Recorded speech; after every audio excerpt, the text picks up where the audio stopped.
Research चालू हो गया कि बेलपत्री में ऐसा क्या है, शंकर पर चढ़े हुए जल में ऐसा क्या है, रुद्राक्ष का गला हुआ जल शंकर को चढ़ाने पर पीने में रुद्राक्ष में ऐसा क्या है। कई रिसर्च सेंटर रिसर्च करने में लग गए और जब वो रिसर्च करे तब उनको मालूम पड़ा कि एक बेलपत्री में वो फल होता है कि थायराइड, शुगर और बीपी को कंट्रोल कर लेता है। तब उनको मालूम पड़ गया। शंकर भगवान पर शिवलिंग पर चढ़े हुए जल में वो तेज पुंज होता है। शिव जी पे चढ़े हुए शंकर भगवान के शिवलिंग पर बेलपत्र चढ़ती, धतूरा चढ़ता, पुष्प चढ़ता, उसका जो जल अगर मिल भी गया, स्पर्श हुआ, जल भी हमारे को प्राप्त हुआ है तो उसका फल क्या हो, उसको आनंद था। भगवान से पार्वती जी ने कहा पापी से पापी जी उतर जाता है। हाँ, एक बेलपत्र का पौधा जिंदगी में जिसने कहीं पर भी लगाया हो, घर पे नहीं लगा सकते, जंगल में लगा दो, कहीं जा रहे हो बगीचा पड़ जाएगा,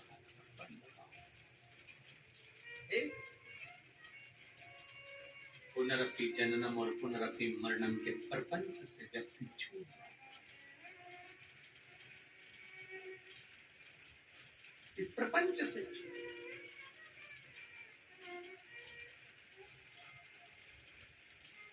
पार्वती जी शिव जी से कहती हैं जैसे आप नंदी पर बिठाकर देवराज नाम के ब्राह्मण को लेकर आए हो, एक बार मुझे नंदी पर बिठाकर जिस भूमि पर सर्वाधिक वृक्ष बेलपत्र के हो उस भूमि पर मुझे भ्रमण कराकर लेकर आइए, घुमाकर लेकर। अभी आपको कहा था जहां पर मयूरेश्वर विनायक विराजमान है, अष्ट विनायक में से वो पूरा मोरगांव सद्दुर बेलपत्री के वृक्ष थे, जहां पर देवाधिदेव महादेव माता पार्वती को नंदी पर बिठाकर भ्रमण कराने लेकर आए। एक स्थान पर शंकर भगवान पार्वती को लेकर बैठ गए। नंदी से कहा नंदी तुम भ्रमण कर कर आओ जब तक हम यहाँ विराजमान हैं। नंदी घूमने के लिए गए। नंदी उस बेलपत्री के वन में जब घूम रहे थे तो नंदी ने क्या देखा कि एक स्त्री कराह रही है, एक स्त्री कराह रही है। कराह का मतलब है कि वो पुकार रही है, करा रही है, कांप रही है। तो दर्द होता है, कुछ कष्ट होता है तो व्यक्ति कराहता है। नंदी को समझ में नहीं आया कि ये कौन स्त्री है जो इतनी करा रही है, ये कौन स्त्री है जो इतनी कांप रही है, इतनी चिल्ला रही है। थोड़ी देर बाद नंदी ने देखा कि स्त्री तो करा रही थी। थोड़ी देर बाद नंदी क्या देखते हैं कि वहां बहुत सारे मोर वो भी कराह रहे हैं, वो भी पुकार रहे हैं, वो भी चिल्ला। नंदी को विचलितता हुई।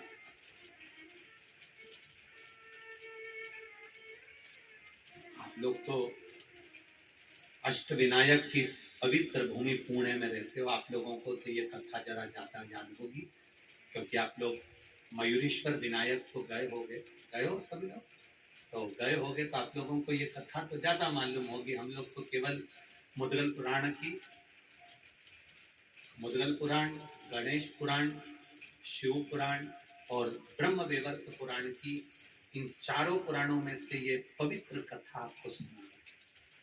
में अष्ट विनायक की कथा काय में से सुनाई, ये पूरा चरित्र काय में से सुनाया, तो आप कह सकते हो मुद्गल पुराण में से सुनाई, आप कह सकते हो ब्रह्म वैवर्त पुराण में से, गणेश पुराण में से, शिव पुराण में से।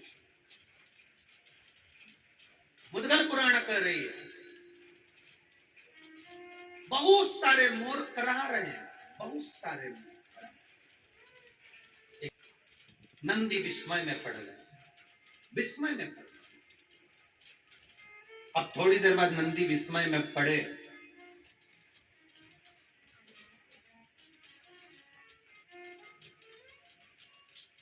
तो नंदी ने देखा क्या, जो स्त्री कराह रही थी वो नदी का रूप ले लेती है। मयूरेश्वर विनायक का दर्शन करने जाओ तो वो मयूरेश्वर विनायक कौन सी नदी के तट पर है, तो आप बताएंगे कराह नदी के तट। कौन सी नदी है? स्त्री ने नदी का रूप ले लिया। थोड़ी देर बाद नंदी ने देखा कि मोर ने बेलपत्र के वृक्ष का रूप ले लिया, किसी ने कोई दूसरे वृक्ष का रूप ले लिया। अब तो नंदी और विस्मय में पड़ गए, कभी ये स्त्री बन जाती है, कभी ये मोर बन जाते हैं, कभी पेड़ बन जाते हैं। ये गजब का वन है, ये मोर गांव तो बड़ा गजब का गांव है। बताओ, ये तो बड़ा विचित्र वन है, विचित्र गांव है, जहां पर लोग इस वन में कभी वृक्ष बन रहे हैं, कभी मोर बन रहे हैं, कभी स्त्री बन रही, कभी नदी बन रही। चिंता बनी, टेंशन, चिंता व्याप्त। अब नंदी से रहा नहीं गया, तो नंदी तुरंत देखकर उनको तुरंत दौड़कर देवादिदेव महादेव के पास पहुंचे। शिव जी बैठे थे पार्वती जी के साथ। पार्वती जी का भी ध्यान नहीं गया कि देवादिदेव महादेव ने समाधि ले ली।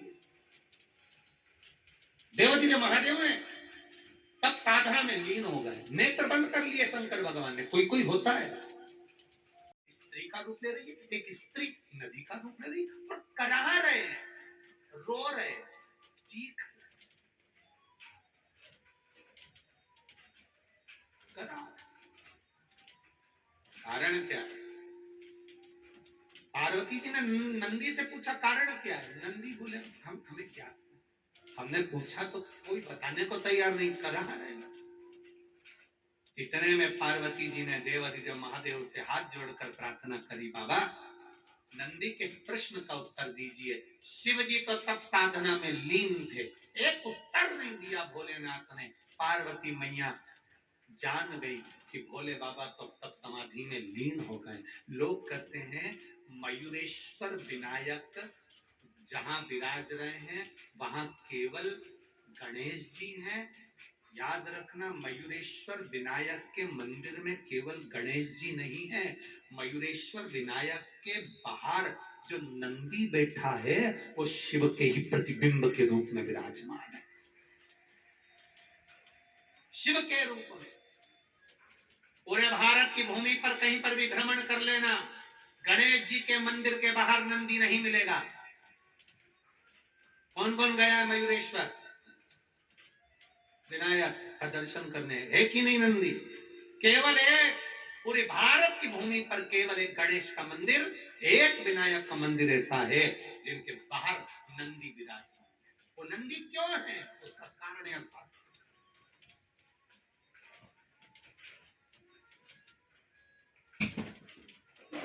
ये पूना की भूमि, ये पुणे की जो धरा है, ये पुणे की जो भूमि है, ये कोई साधारण भूमि नहीं है। यहाँ बहुत देवताओं ने आकर तब साधना करी, मेरे महादेव की पवित्र भूमि है। एक शिवलिंग का वर्णन, शमशान शमशान भोला सब दुख काटो, ओ भोला सब दुख काटो।